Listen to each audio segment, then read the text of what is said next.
Hey guys, welcome to my channel. Today we are going to continue reading in the One-Year Bible. If this is your first time, please consider subscribing and make sure you hit a like while you're at it. Okay, so today we are going to read Exodus 21:22 through 23:13. If people are fighting and hit a pregnant woman and she gives birth prematurely, but there is no serious injury, the offender must be fined whatever the woman's husband demands and the court allows. But if there is serious injury, you are to take life for life, eye for eye, tooth for tooth, hand for hand, foot for foot, burn for burn, wound for wound, bruise for bruise. An owner who hits a male or female slave in the eye and destroys it must let the slave go free to compensate for the eye, and an owner who knocks out the tooth of a male or female slave must let the slave go free to compensate for the tooth. A bull gores a man or a woman to death. The bull is to be stoned to death, and its meat must not be eaten, but the owner of the bull will not be held responsible. If, however, the bull has had the habit of goring and the owner has been warned, but has not kept it penned up, and it kills a man or woman, the bull is to be stoned, and its owner also is to be put to death. However, if payment is demanded, the owner may redeem his life by the payment of whatever is demanded. The law also applies if the bull gores a son or daughter. If the bull gores a male or female slave, the owner must pay 30 shekels of silver to the master of the slave, and the bull is to be stoned to death. If anyone uncovers a pit or digs one and fails to cover it, and an ox or donkey falls into it, the one who opened the pit must pay the owner for the loss and take the dead animal in exchange. If anyone's bull injures someone else's bull and it dies, the two parties are to sell the live one and divide both the money and the dead animal equally. However, if it was known that the bull had the habit of goring, yet the owner did not keep it penned up, the owner must pay animal for animal and take the dead animal in exchange. Whoever steals an ox or a sheep and slaughters it or sells it must pay back 5 head of cattle for the ox and 4 sheep for the sheep. If a thief is caught breaking in at night and is struck a fatal blow, the defender is not guilty of bloodshed, but if it happens after sunrise, the defender is guilty of bloodshed. Anyone who steals must certainly make restitution, but if they have nothing, they must be sold to pay for their theft. If the stolen animal is found alive in their possession, whether ox or donkey or sheep, they must pay back double. If anyone grazes their livestock in a field or vineyard and lets them stray and they graze in someone else's field, the offender must make restitution from the best of their own field or vineyard. If a fire breaks out and spreads into thorn bushes so that it burns shocks of grain or stranding grain or the whole field, the one who started the fire must make restitution. If anyone gives a neighbor silver or goods for safekeeping and they are stolen from their neighbor's house, the thief, if caught, must pay back double. But if the thief is not found, the owner of the house must appear before the judges, and they must determine whether the owner of the house has laid hands on the other person's property. In all cases of illegal possession of an ox, a donkey, a sheep, a garment, or any other lost property about which someone says, "This is mine," both parties are to bring their cases before the judges.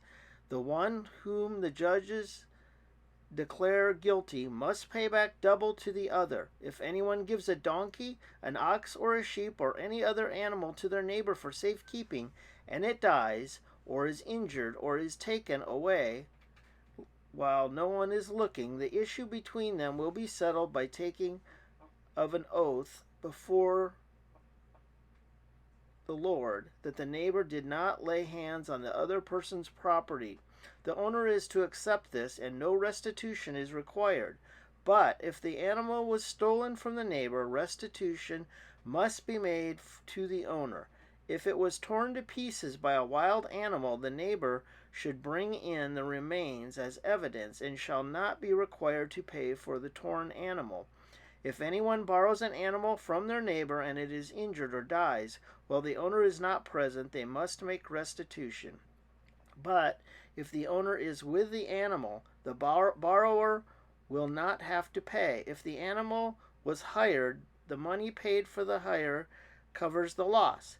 If a man seduces a virgin who is not pledged to be married and sleeps with her, he must pay the bride price, and she shall be his wife.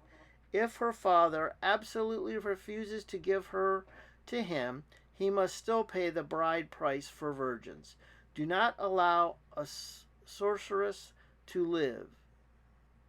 Anyone who has sexual relations with an animal is to be put to death. Whoever sacrifices to any god other than the Lord must be destroyed. Do not mistreat or oppress foreigner, for you were foreigners in Egypt. Do not take advantage of the widow or the fatherless. If you do, and they cry out to me, I will certainly hear their cry. My anger will be aroused, and I will kill you with the sword. Your wives will become widows, and your children fatherless. If you lend money to one of my people among you who is needy, do not treat it like a business deal. Charge no interest. If you take your neighbor's cloak as a pledge, return it by sunset, because the cloak is the only covering your neighbor has. What else can they sleep in? When they cry out to me, I will hear, for I am compassionate. Do not blaspheme God or curse the ruler of your people.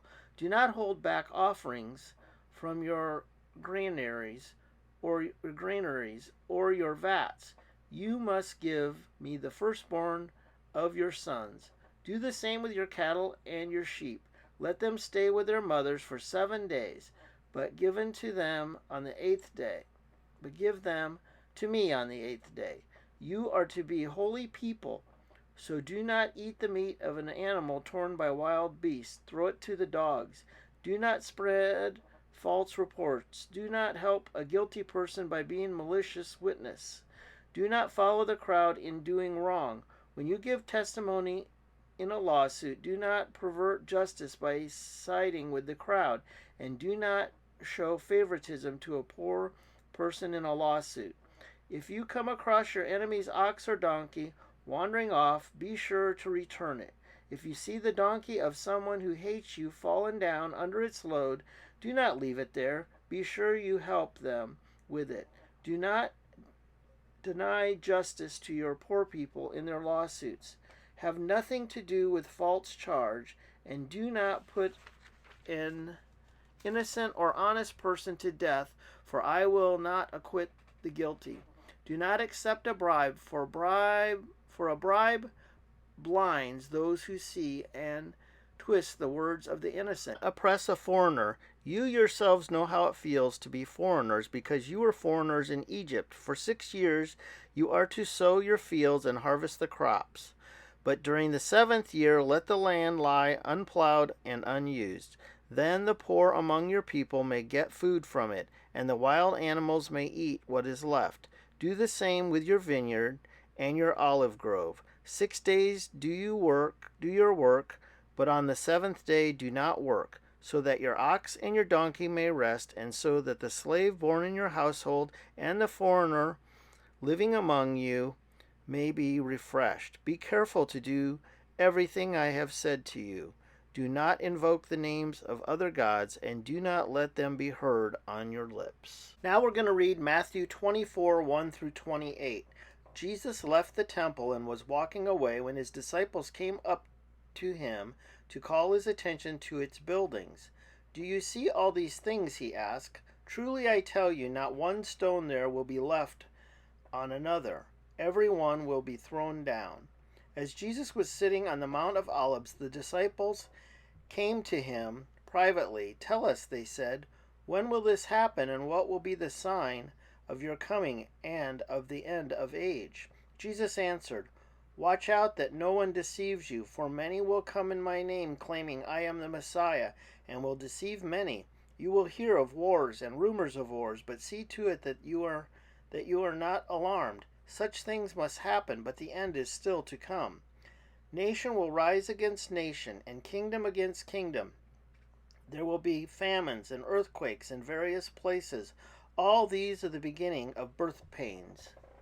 Then you will be handed over to be persecuted and put to death, and you will be hated by all nations because of me. At that time, many will turn away from the faith and will betray and hate each other. And many false prophets will appear and deceive many people. Because of the increase of wickedness, the love of most will grow cold. But the one who stands firm to the end will be saved. And this gospel of the kingdom will be preached in the whole world as a testimony to all nations, and then the end will come. So when you see standing in the holy place the abomination that causes desolation, spoken of through the prophet Daniel, let the reader understand. Then let those who are in Judea flee to the mountains. Let no one on the housetop go down to take anything out of the house. Let no one in the field go back to get his cloak. How dreadful it will be in those days for the pregnant women and nursing mothers. Pray that your flight will not take place in winter or on the Sabbath. For then there will be great distress, unequaled from the beginning of the world until now, and never to be equaled again. If those days had not been cut short, no one would survive. But for the sake of the elect, those days will be shortened. At this time, if anyone says to you, Lord, here is the Messiah, or there he is, do not believe it. For false messiahs and false prophets will appear and perform great signs and wonders to deceive, if possible, even the elect. See, I have told you ahead of time.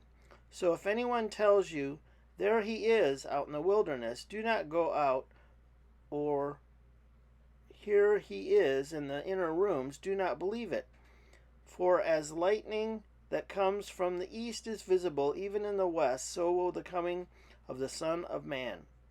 Whenever there is a carcass, there will be vultures. Wherever there is a carcass, there the vultures will gather. So now I'm going to read Psalm 29, 1 through 11, a psalm of David. Ascribe to the Lord, you heavenly beings. Ascribe to the Lord glory and strength. Ascribe to the Lord the glory due his name. Worship the Lord in the splendor of his holiness. The voice of the Lord is over the waters. The God of glory thunders. The Lord thunders over the mighty waters. The voice of the Lord is powerful. The voice of the Lord is majestic. The voice of the Lord breaks the cedars. The Lord breaks in pieces the cedars of Lebanon. He makes Lebanon leap like a cat, like a young wild ox. The voice of the Lord strikes with flashes of lightning. The voice of the Lord shakes the desert. The Lord shakes the desert of Kadesh. The voice of the Lord twists the oaks and strips the forest here. In the temple all cry, Glory! The Lord sits enthroned over the flood. The Lord is enthroned as king forever. The Lord gives strength to his people, and the Lord blesses his people with peace. So now we're going to read Proverbs 7, 6 through 23. At the window of my house I looked down through the lattice. I saw among the simple, I noticed among the young men, a youth who has no sense. He was going down the street near her corner, walking along in the direction of her house, at twilight as the day was fading, as the dark of the night set in. Then out came a woman to meet him, dressed like a prostitute, and with crafty intent. She is unruly and defiant. Her feet never stay at home. Now in the street, now in the squares, at every corner she lurks. She took hold of him and kissed him, and with a brazen face she said, Today I fulfill my vows. I have food from my fellowship offering at home. So I came out to meet you. I looked for you and have found you. I have covered my bed with colored linens from Egypt. I have perfumed my bed with myrrh, aloes, and cinnamon. Come, let's drink deeply of love till morning.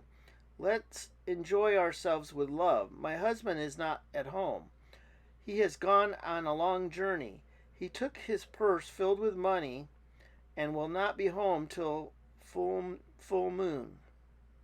With her persuasive words, she led him astray. She seduced him with her smooth talk. All at once he followed her like an ox going to slaughter, like a deer stepping into a noose, till an arrow pierces his liver, like a bird darting into a snare, little knowing it will cost him his life.